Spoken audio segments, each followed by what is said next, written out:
안녕하세요. 옛이야기입니다. 옛이야기의 사연을 여러분들에게 읽어드릴 DJ 유진입니다. 구독과 좋아요는 채널 운영에 큰 힘이 됩니다. 꼭 부탁드리며 저는 여러분들의 댓글도 모두 읽고 있으니 댓글도 많은 참여 부탁드립니다. 그럼 오늘의 사연 바로 시작할게요. 안녕하세요. 아들 하나와 살고 있는 60대 엄마입니다. 제 아들은 나이 40이 다 되어 가도록 아직 혼자예요. 그렇다고 빨리 짝을 만나서 결혼하길 바라지는 않아요. 아직 아들의 아내였던 그 아이, 며느리이자 딸이었던 아이의 흔적이 많이 남아있거든요. 억지로 지울 수도 없지만 다른 사람으로 묻어버리기도 어려워요. 저도 이렇게 힘든데 아들에게 강요할 순 없죠. 제 아들은 봉사기관에서 수어 통역사로 일하고 있습니다. 어릴 때부터 남의 이야기도 잘 들어주고 속이 참 깊은 아이였는데 더 넓게, 더 다양하고 많은 사람들의 이야기를 듣고 싶어 했어요. 장애가 있는 사람들까지도 말이죠. 처음에는 탐탁지 않았어요. 일하는 환경이 늘 장애 있는 사람들 천지인지라 그 속에서 제대로 된 짝이나 만날 수 있을까 하고 늙은 마음에 걱정이 되었죠. 30이 지나고 노총각이 다 되어 쉬어 빠질 동안 아들은 제대로 된 여자 하나를 만나지 않았습니다.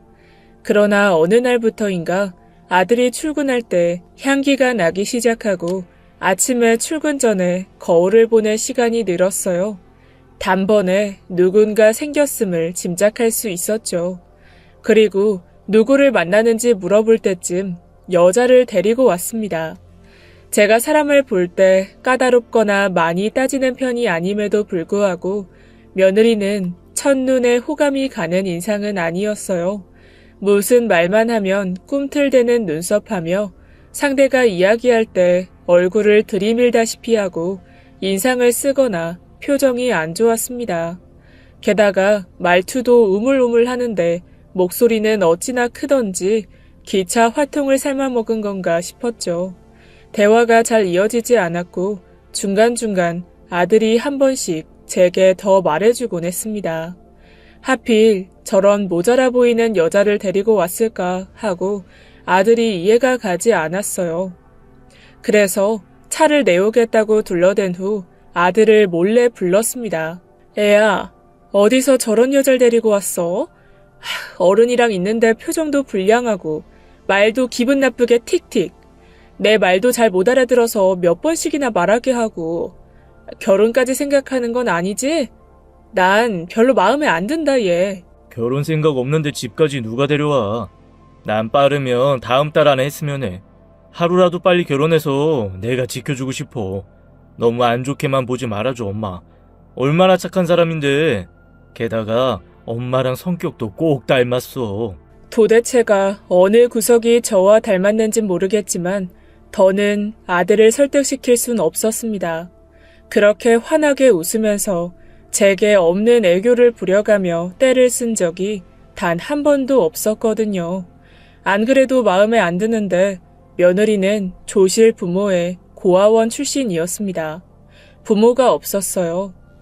아들이 상견례 소리가 없길래 재차 물으니 그제야 부모가 없다고 말해주더군요. 그러면서 제게 며느리를 딸처럼 잘 대해달라고 부탁했습니다. 어디 그게 말처럼 쉽나요? 진짜 자식도 하루에 12번씩 싫기 일쑤인데 말이죠. 게다가 딱히 마음에 드는 구석도 없는 며느리이니 더 어려웠어요. 그렇게 아들의 사정사정에 못 믿어워도 어쩔 수 없이 며느리와 가족이 되었습니다. 하지만 저도 사람인지라 한 번 안 좋게 보기 시작하니 며느리가 숨만 쉬어도 거슬리더군요. 시집살이 같은 유치한 거 누가 시키나 했는데 제가 시키고 있는 걸 발견했습니다.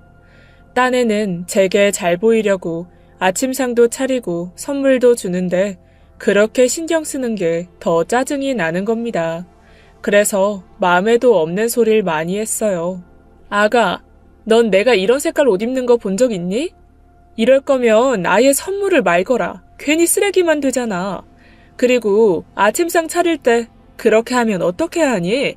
우리 아들은 아침부터 일이 많아서 그렇게 무겁게 차리면 안 돼.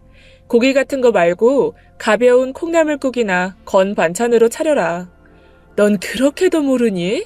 센스도 참 없구나. 그냥 마주보고 그때그때 이야기해주면 될 것을 저답지 않게 옹졸하게 굴어댔습니다. 그럴 때마다 며느리는 그저 고개를 숙이고 죄송합니다만 연달아 했어요. 그 모습도 어찌나 꼴보기가 싫던지 처음엔 괜찮다라고 하다가 며느리가 또 죄송하다 소리를 꺼낼라 치면 아휴 듣기 싫어 라고 다 들리게 푸념했습니다. 아마 며느리도 그 말이 더 가슴에 꽂혔겠죠. 그렇게 절대 가까워지지 못한 채 지내올 줄 알았는데 계속 미운 시어머니 노릇만 하는 제 모습이 보기 안 좋았는지 신이 노하신 건지 제가 벌을 받았습니다. 매일 다니던 길이었는데 어느 집 나무에서 많이 익은 홍시가 떨어져 있어서 그걸 밟고 냅다 미끄러져 버렸어요. 그 바람에 바닥을 짚은 팔이 댕강 부러졌습니다. 아프다 소리도 못하고 꺽꺽대다가 그 감나무집 주인이 발견하고 절 119에 불러 응급실에 보내주었답니다.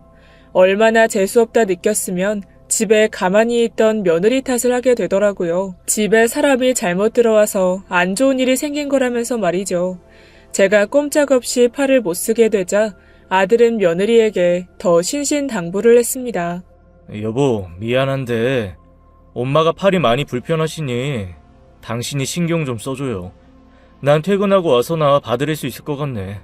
미안해요. 부탁해요. 네, 제가 잘 봐드릴게요. 걱정 말아요. 신경 쓰지 말고 잘 다녀와요. 어찌나 큰 소리로 말하던지 방 안에 있던 제 귀에 쏙쏙 들어오더라고요. 까짓 거 팔 하나 없다고 못 사나 뭐 그리도 불편하겠나 싶었습니다.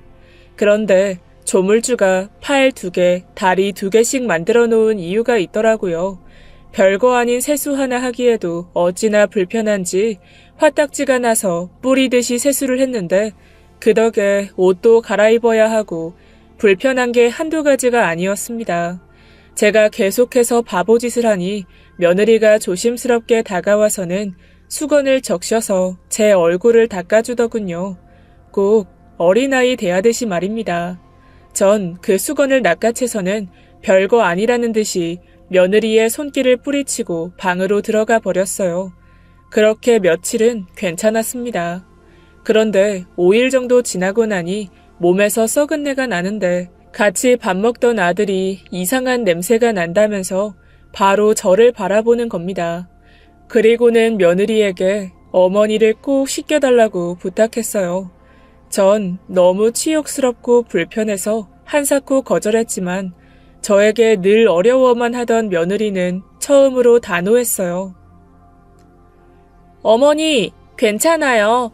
저 고아원 있을 때 아이들 많이 씻겨봤고 아무렇지도 않아요. 어머니는 남편의 어머니니까 더욱더 괜찮아요. 며느리는 힘을 줘서 저를 욕조에 앉히고는 제가 민망할까봐 우스꽝스러운 선글라스까지 끼고는 열심히 닦아주었습니다. 눈이라도 마주치면 제가 창피하게 느낄까봐서 말이죠. 그리곤 열심히 수건으로 닦아주고 드라이기로 머리도 말려주었어요. 제가 한사코 거부해도 감기 걸린다면서 열심히 말려주었습니다.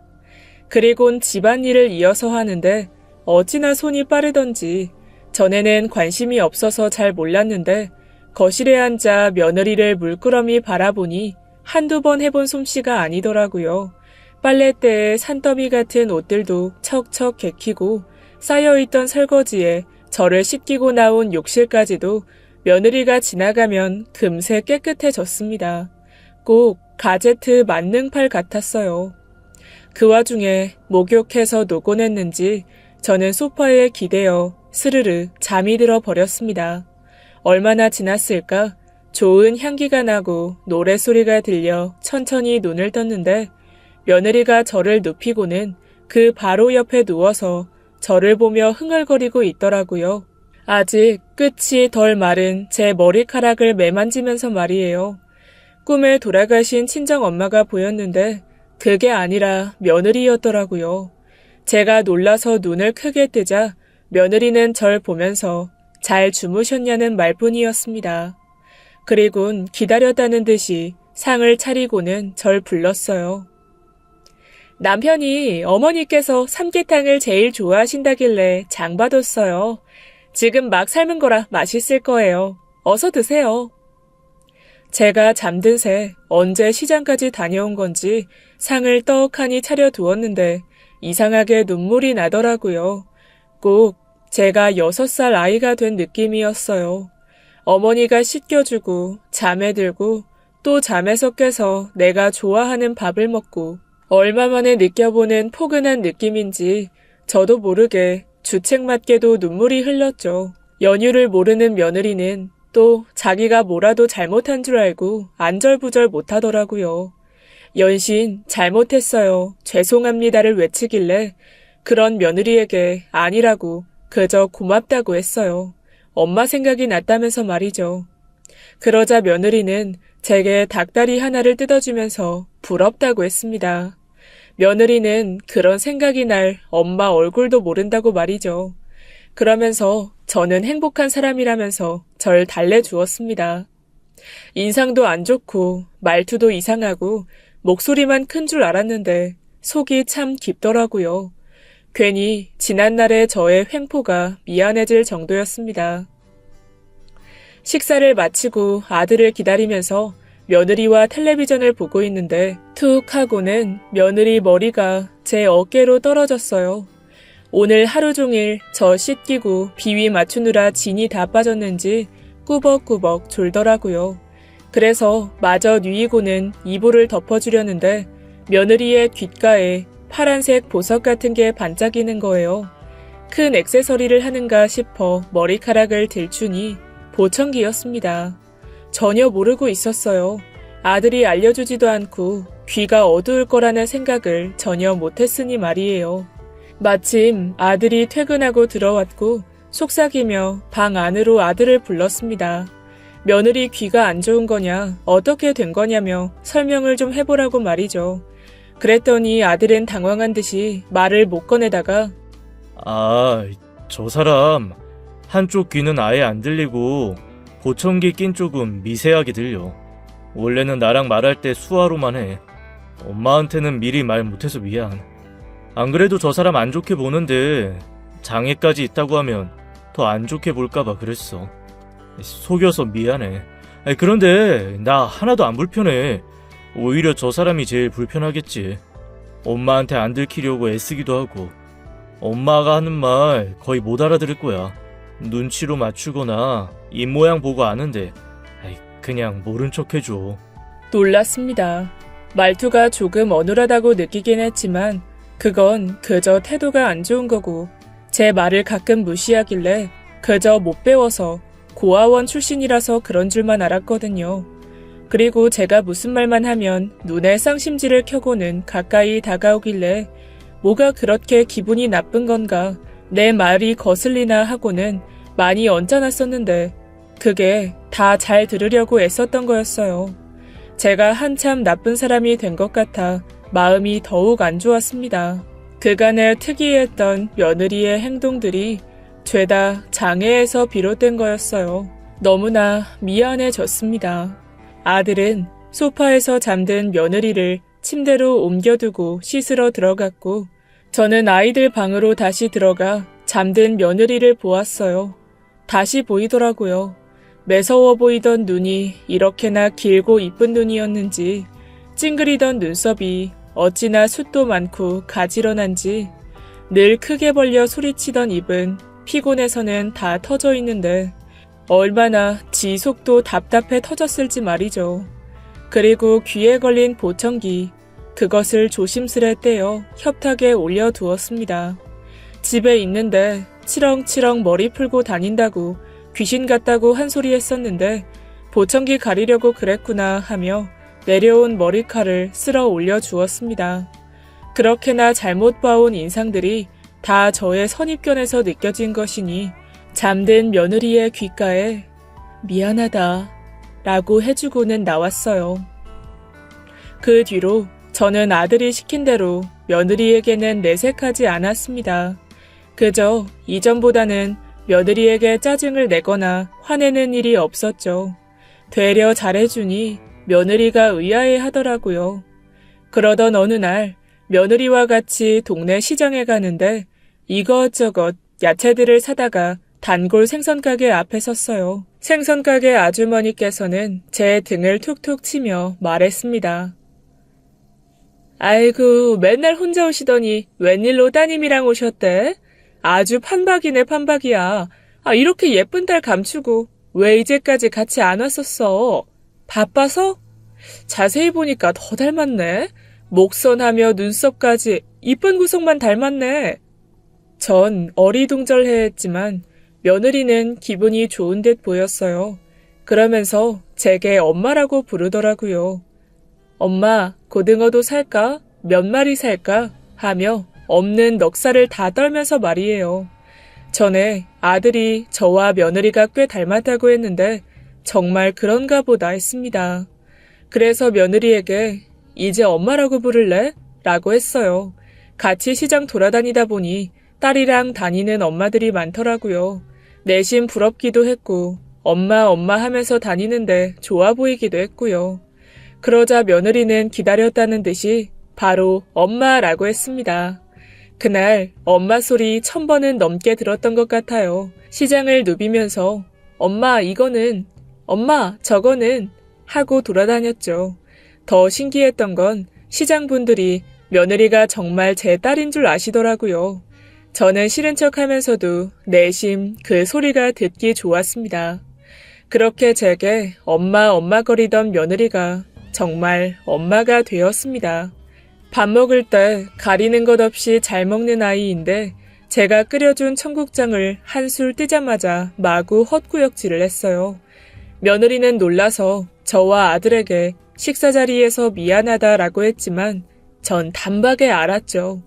어쩜 그런 것도 닮은 건지 저도 아들을 가졌을 때 청국장을 한 입도 못 먹었어요. 제일 좋아하는 찌개인데도요. 아들에게 아무래도 아이가 생긴 것 같다고 말했고 바로 산부인과에 데려가 보았어요. 당연히 아이를 가진 것이 맞았고 저와 며느리는 너무 기뻐서 부둥켜 안았죠. 게다가 산부인과 의사도 제가 엄마인 줄 알았는지 묻지도 않고 어머니라고 하시더군요. 간호사분들도 말이에요. 그래서 기분이 좋아서 나가는 길에 저희가 그렇게 닮았나요? 라고 물으니 붕어빵이라는 겁니다. 누가 봐도 모녀지간 같다면서요. 그렇게 손주 소식을 접하고 며느리가 몸이 좀 약했던지라 초기에 산부인과를 자주 갔습니다. 그런데 대기하던 중에 간호사님이 며느리 이름을 한참 부르는데 며느리가 옴짝달싹하지 않는 거예요. 화장실에 갔다가 나온 저는 왜 안 가냐고 소리를 지르려다가 며느리를 보니 머리를 올려 묶었는데 보청기를 안 하고 온 걸 발견했어요.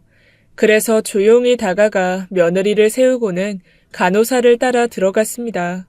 며느리도 그제야 귀를 만져보고는 흠칫 놀랬어요. 담당 의사 선생님께서 이런저런 설명을 해주시는데 며느리는 그저 저만 바라보았습니다. 제가 의사 선생님 말을 요약해서 입을 크게 벌려 다시 설명해 주었거든요.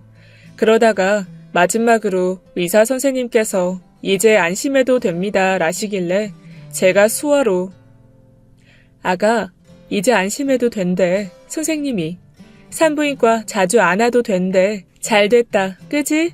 그러자 며느리는 절 보더니 환하게 웃어주었어요. 제가 꼭 대견하다는 듯이 말이죠. 한참 되었어요. 제가 수어를 공부한 지 말이에요.